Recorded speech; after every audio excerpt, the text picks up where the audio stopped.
Welcome to week 9, Bible Studies for Life. We're continuing the story of Joseph. We're going to jump ahead a couple chapters to chapter 39.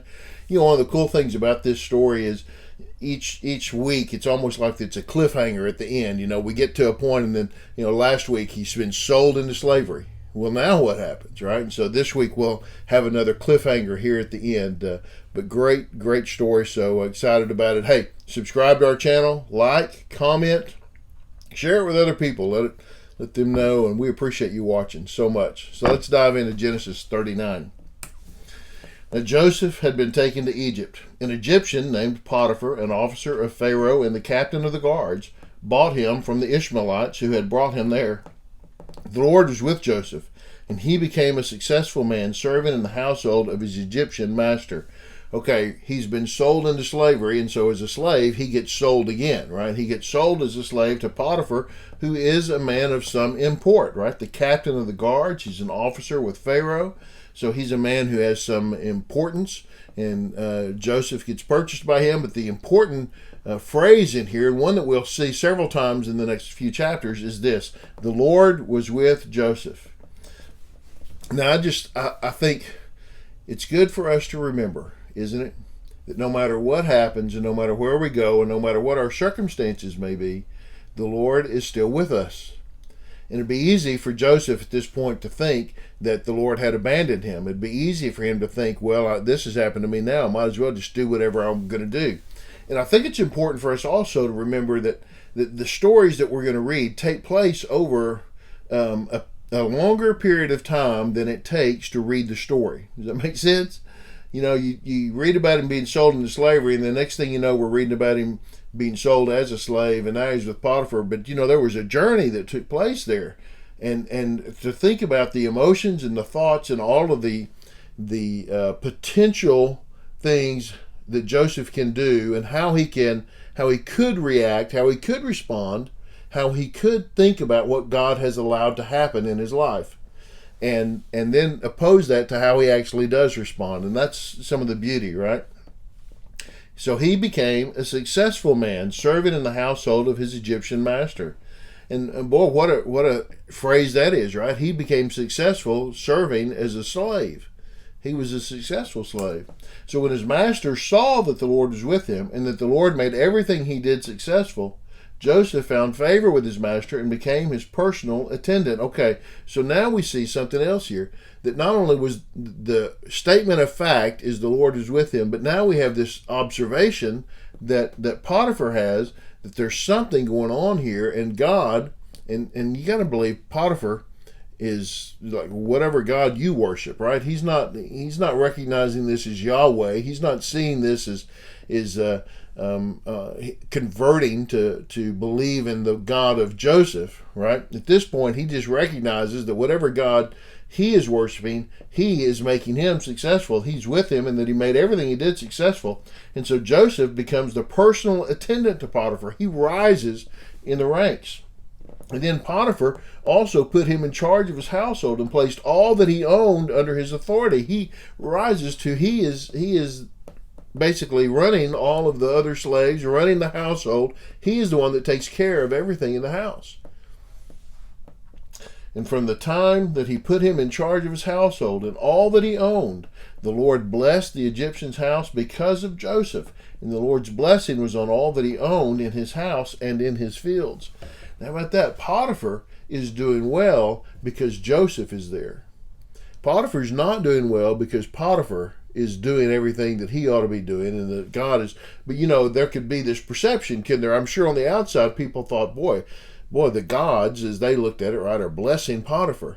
But the reality is that the Lord was blessing Potiphar because of Joseph. And they might have thought Potiphar must be a really good guy, but the reality is that Joseph was a really good guy. And let me tell you this, I think this is important. Our nation, the United States of America, is blessed, I believe, because so many people in the United States have made the Lord their God. And the whole nation has benefited from the Judeo-Christian following of God, and the work ethic and the character ethic that came from Christianity. The whole nation over 200 plus years has been blessed because of that. And unfortunately, some people now think that we were just blessed because we just were. And the reality is that everybody got the blessing, but not everybody was the believer, just like here, right? Everybody got the blessing, but Joseph's the only believer. Okay, is that a political rant? That's it. That's all I got. I could have more, but later. Right. After some time, his master's wife looked longingly at Joseph and said, "Sleep with me." But he refused. "Look," he said to his master's wife, "with me here, my master does not concern himself with anything in his house. He's put all that he owns under my authority. No one in this house is greater than I am. He has withheld nothing from me except you, because you are his wife. So how could I do this immense evil, and how could I sin against God?" Although she spoke to Joseph day after day, he refused to go to bed with her. I told this story to kids in an Awana program, and just had to say, "Give me a kiss," But she's coming after him, right? For her, there's no qualm. She has no moral problem with this, but Joseph does. And I want you to see the reasoning for Joseph. Okay, this is important. I would say the number one reason that he gives, or let's say the first reason that he gives, is because he has been entrusted by Potiphar with everything except for the wife, right? And that appears that maybe has been explicitly said, and he does not want to break the trust that Potiphar has put in him. Potiphar has put great trust. His employer has put great trust in him, and he does not want to destroy that trust. And because of that, he calls that, destroying that trust, an immense evil. And the second reason that he gives is this would be a sin against God, Potiphar or not. It would be a sin against God. I'm not going to do that. Whether I've been trusted or not, that would be a sin against God. So I'm not going to do it.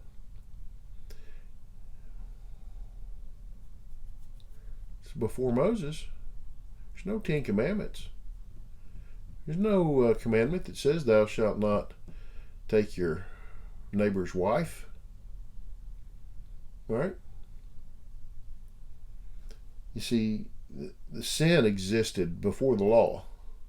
The law reveals what our sin is, but it does not create our sin. Sin was there, and he knows this would be a sin against God. He's not going to do it. And day after day, she came after him, but he refused. Day after day, he refused. And one day, he went into the house to do his work, and none of the household servants were there. Think that was an accident? I don't think that was an accident. I think she planned that, right? She grabbed him by his garment and said, "Sleep with me." But leaving his garment in her hand, he escaped and he ran outside. Wasn't going to do it. She came after him, right? Look, we're on the next week. There's your cliffhanger. What happens next, right? Now, you read the story. You'll know what happens, right?